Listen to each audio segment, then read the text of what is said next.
My 7-year-old daughter stood in front of a crowded table, dressed in the sparkly gold dress she picked out herself. Her little fingers were gripping a small gift box. Every adult in the room was laughing and clinking glasses, too distracted to notice her, except me. I was watching closely. She looked directly at her grandmother, lifted the box slightly, and said, "Grandma, Dad told me to give this to you if you ever ignored me again." Everything stopped. Forks froze midair. The music faded into background noise. Her grandmother, my husband's mother, gave a tight, confused smile, as if it were a joke. But when she opened the box, she didn't laugh.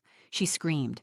A sharp, guttural sound tore through the room, louder than the Christmas carols, louder than the gasps, louder than the silence that followed. People rushed over to see what was inside, but I already knew. My husband had packed that box months ago.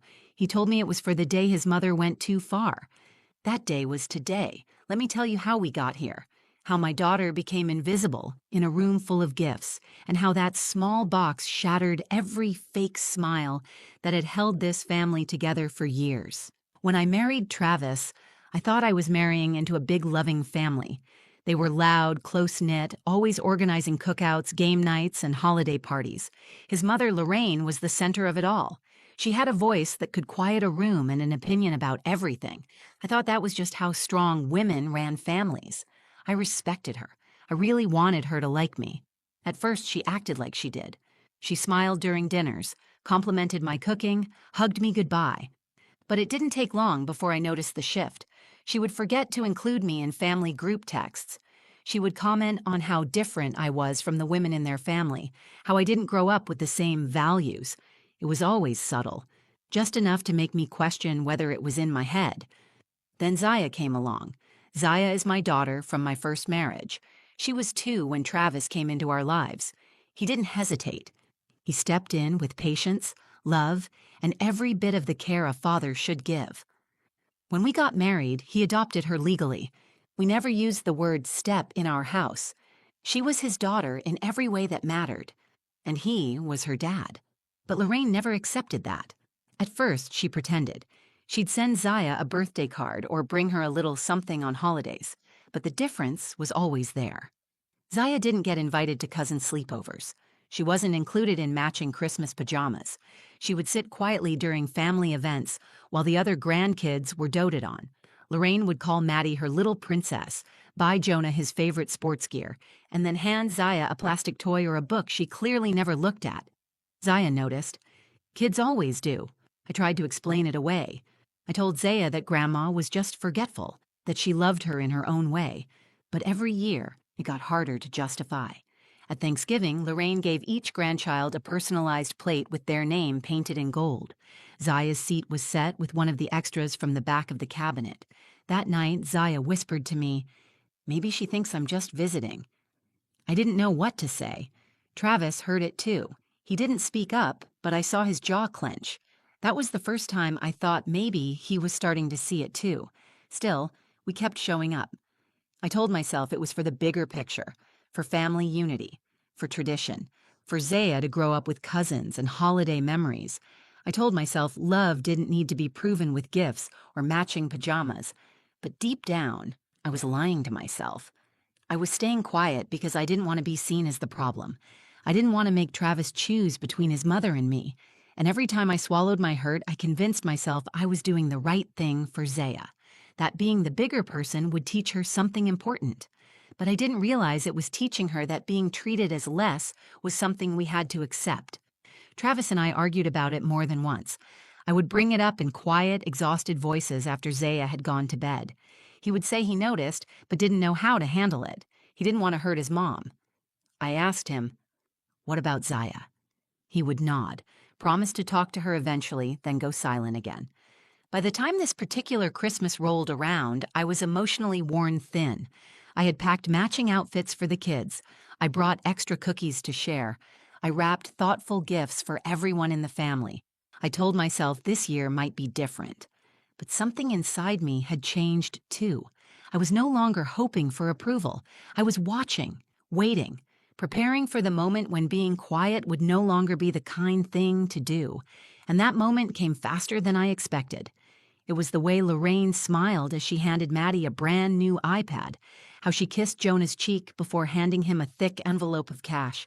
Then she turned to Zaya, handed her a lavender candle, and said, "Didn't want you to feel completely left out."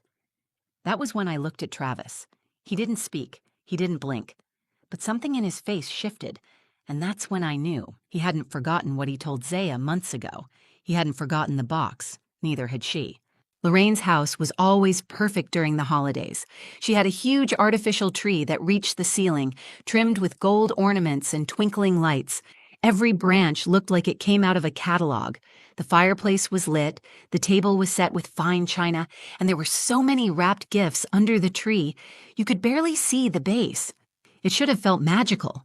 But as soon as we walked in, I felt my stomach tighten.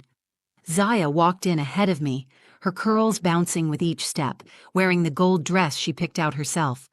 She clutched a small wrapped gift in her hands, the one she had made for Lorraine in art class, a painted wooden trinket box with little glued-on rhinestones.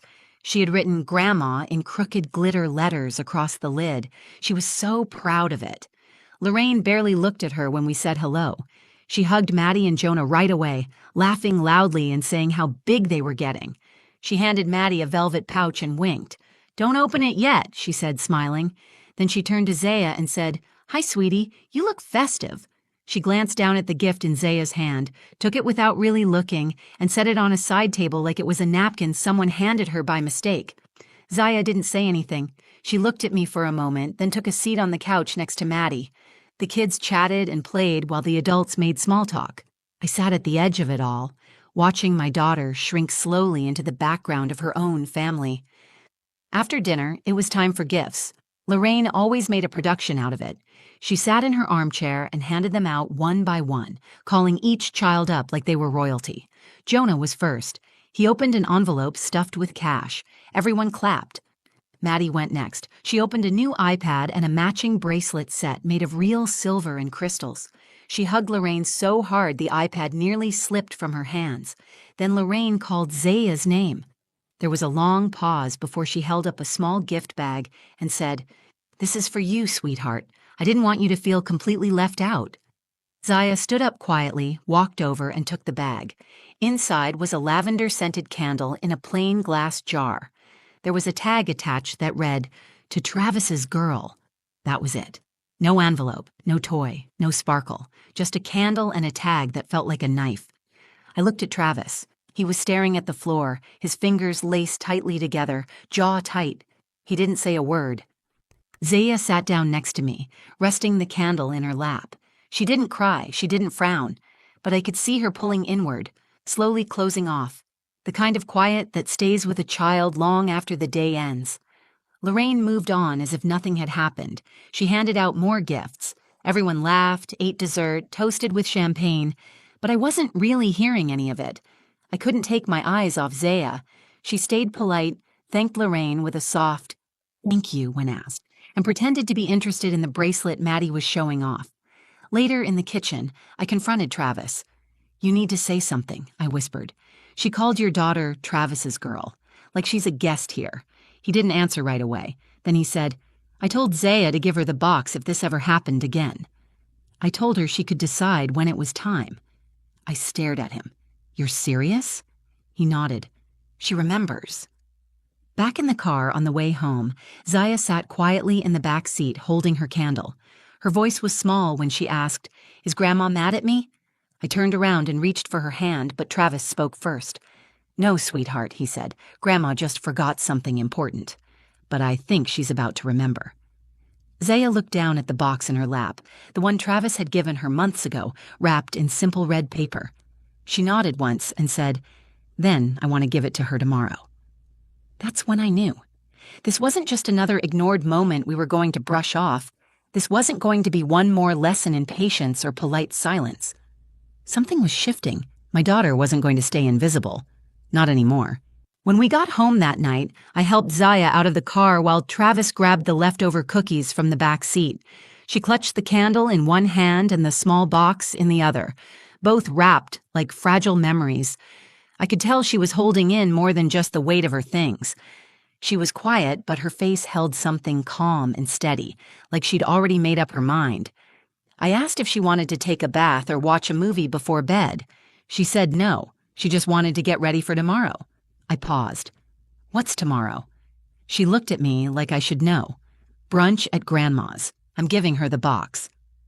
That was the first time I felt my breath catch in my chest, not from fear, but from the simple certainty in her voice. There was no hesitation, no questions, just a decision made by a 7-year-old who had finally seen enough. Travis came into the room as I was brushing Zaya's hair. She looked up at him and asked, "Can I still give it to her?" He nodded. "It's your choice, Zaya. I told you that from the beginning." She smiled, but it wasn't the usual bubbly grin she gave when we promised her ice cream or told her we were going to the zoo. It was smaller, more focused, like she understood the weight of what she was carrying, like she knew what it meant to be heard. After she went to bed, I finally asked Travis what exactly he had written in that box. He sat down across from me at the kitchen table and looked exhausted, like he had been holding in a storm for too long. "A few months ago, I was watching her play with Maddie during Jonah's birthday party," he said. "They were all in the backyard. Lorraine called the kids in for cake. Maddie and Jonah got slices with extra frosting and sprinkles. Zaya got the end piece. No decoration, no candle, nothing." I remembered that day. I had tried to tell myself it wasn't intentional. "She came up to me and asked if she was someone's cousin too," he continued. "That night, I sat down and wrote a letter. I printed the adoption papers again. I packed the box. I told Zaya she could give it to my mom if she ever made her feel like she didn't belong again." My throat tightened. "And you never told me?" "I didn't want to make it a fight," he said. "I didn't want to drag you into another argument about my family, but I needed Zaya to know I saw it. I needed her to feel like she had something to stand on." I had spent years hoping Travis would speak up, years waiting for him to draw a line. And here he was, having quietly drawn it, not with shouting or confrontation, but by handing his daughter the power to say enough. The next morning, Zaya got ready like it was picture day at school. She asked if she could wear her sparkly gold dress again. She wanted to redo her curls. She chose the same glittery headband she wore the day Travis signed the adoption papers. She didn't say it was for luck. She didn't need to. I knew. In the car, she held the red box on her lap with both hands. No fidgeting, no second thoughts. When we arrived at Lorraine's house, everything looked the same. The same wreath on the door, the same smell of cinnamon and ham, the same polite greetings and hollow compliments. But something felt different this time. Not in the room, just in us. We were no longer visitors trying to fit in. We were a family walking in with our truth. Zaya sat quietly during brunch. She didn't touch her plate much. Lorraine complimented Maddie's dress 3 times. She didn't mention Zaya's once. When everyone had finished eating and started passing around desserts, Zaya stood up. No one noticed at first. Then she walked to the head of the table, right where Lorraine sat with her wine glass, and placed the box in front of her. "Grandma," she said clearly, "Dad told me to give this to you if you ever ignored me again." The room went still. Lorraine gave a small, confused laugh. "What's this, sweetheart?" Zaya didn't answer. She stepped back and sat down. Travis reached for my hand under the table and held it tight. The box was still closed, but not for long. Lorraine picked up the box like it was a prank. She turned it over in her hands, raised an eyebrow, and gave a half laugh that didn't match the silence spreading across the table. Everyone was watching now. Travis's sister looked confused. Maddie stared. Jonah kept eating a cookie, not understanding what was happening. Lorraine peeled the red wrapping paper slowly, like she was performing for the room, but her smile faded the moment she opened the lid. On top sat a photo in a white frame. It was of Travis in a hospital chair, holding Zaya the day she turned 2. She had cake on her cheeks and her arms wrapped around his neck. Someone had taken it during her adoption celebration. The caption written in gold at the bottom read, "Day 1, Dad." Beneath the photo was a sealed envelope. Lorraine's face shifted. Her mouth pulled tight as she reached inside and opened the envelope with trembling hands. She pulled out the first document. It was a copy of Zaya's adoption papers, legal, signed by a judge, with Travis's name clearly printed under father. The court seal was stamped at the bottom. She blinked hard, like maybe if she looked again, it would say something different. But it didn't. Next, she opened a folded letter. It was written in Travis's handwriting. He didn't flinch as she started to read, but I felt his grip tighten around my fingers under the table. Lorraine's lips moved as she read silently, her face falling with every word. It said, "Mom, if you're reading this, it means you have hurt my daughter again. Not just mine by love, but mine by law, by promise, and by choice. I have spent years watching you treat Zaya like an outsider. I hoped it would change. I hoped you would open your heart the way I did. But if she ever had to hand you this box, it means she saw what I saw, that you don't consider her real. Zaya is my child. She is your granddaughter. And if you cannot love her equally, then you don't love me. I will not allow her to grow up thinking she has to earn a place in this family. She already belongs. She always has. If you cannot accept that, you will no longer be welcome in our home or in our lives. Travis." When she finished reading, Lorraine dropped the letter onto the table like it burned her fingers. Her face was pale. She looked around, searching for someone to save her. No one spoke. Then, like something inside her cracked, she screamed. Not a sob, not a gasp. A scream, sharp and raw, like a curtain had been ripped away from everything she had pretended to be. She stood up so fast her chair scraped against the hardwood. Maddie flinched. Jonah froze. Her sister reached out to steady the table, but Lorraine had already backed away, muttering, "I can't believe you'd embarrass me like this." Travis finally stood. "We didn't embarrass you," he said. "You did that all by yourself." Lorraine pointed at me. "This is her doing. This girl turned you against your own mother." I stood too. I didn't raise my voice. I didn't need to. "No," I said. "Zaya gave you a gift. She gave you the chance to see her. You chose not to." For a moment, all you could hear was the sound of the fireplace crackling. Zaya sat quietly, watching, not scared, not confused, just watching the truth unfold. Travis turned to her and held out his hand. "Ready to go?" She nodded and stood up. I grabbed our coats and helped her into hers. No one stopped us. No one said goodbye. We walked out together, me, my husband, and our daughter, leaving behind the house filled with decorations, perfect centerpieces, and empty approval. In the car, Zaya buckled her seatbelt and looked straight ahead. She didn't say anything right away. Then softly she asked, "Do you think she read the whole letter?" Travis looked at her in the rearview mirror and said, "Every single word." Zaya smiled. Not big, not dramatic, just enough to tell me that something inside her had settled. Not because Lorraine had changed, but because she didn't need her to anymore. We didn't go back to Lorraine's house after that day.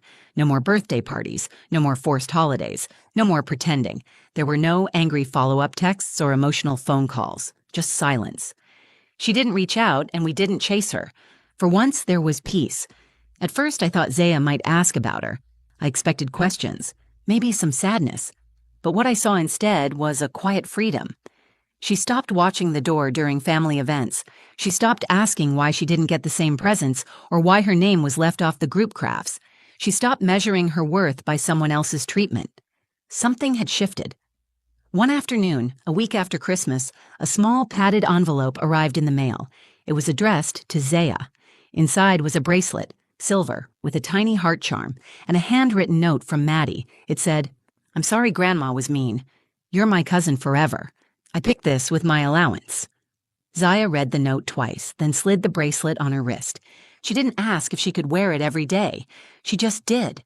That single act meant more to her than a dozen expensive gifts ever could. It reminded me that children don't need perfection. They just need to feel chosen. They need to know someone sees them, hears them, and believes they matter. As for Travis, something changed in him too. For years, he had carried the guilt of standing between his mother and his daughter. He had tried to bridge two worlds that would never truly meet. But after that brunch, I saw something different in his eyes. Not just resolve, but relief. He had made his choice. He chose Zaya without apology, without conditions, and without regret. One night, I found him sitting on the edge of her bed while she slept, just watching her breathe. He looked up at me and said, "I should have done it sooner." "You did it exactly when she needed you to," I told him. We started making new traditions, smaller ones, slower, more intentional. Zaya helped us decorate cookies for neighbors. We built pillow forts and watched movies in pajamas. We didn't try to replace what was lost. We just focused on building what was real. People talk about cutting off toxic family like it's easy, like it's a clean line you draw and move on. It's not. It hurts, even when it's necessary, even when you're right. But what hurts more is watching your child shrink to make room for someone else's comfort. I won't do that again. I won't ask my daughter to keep accepting less just because someone else refuses to give more. That day at Lorraine's table wasn't about drama or revenge. It wasn't about making a scene. It was about Zaya taking her space in a room where she had always been treated like a guest. It was about her saying, "I belong here," even when someone tried to make her feel like she didn't. And it was about us, her parents, finally standing behind her with more than just words. Zaya never talks about the box anymore. She doesn't need to, but I kept it. It's in a drawer in my bedroom right next to her first baby shoes and the hospital bracelet from the day she was born. I keep it not because I want to remember the pain, but because I want to remember the strength it took to face it. The strength in her voice, the quiet power in her choice. She's only 7, but she taught me something I'll carry forever. Family is not who makes the biggest show of loving you when people are watching. It's not who shares your last name or your blood type. Family is who shows up when it matters, who protects you when it's hard, who makes you feel safe when the rest of the world makes you feel small. Zaya has that now, not because someone gave it to her, but because she claimed it for herself. And in doing that, she gave it to us too. If this story moved you, if it reminded you of someone you're fighting for, or someone you finally stood up to, then take a second to like this video. Share it with someone who needs to hear they're not alone. Leave a comment below. I read every single one, and your stories matter here. And if you want more true stories about real moments that change everything, subscribe to the channel and turn on notifications. There's more to come. Because sometimes the smallest voices carry the loudest truth, and we're here to listen.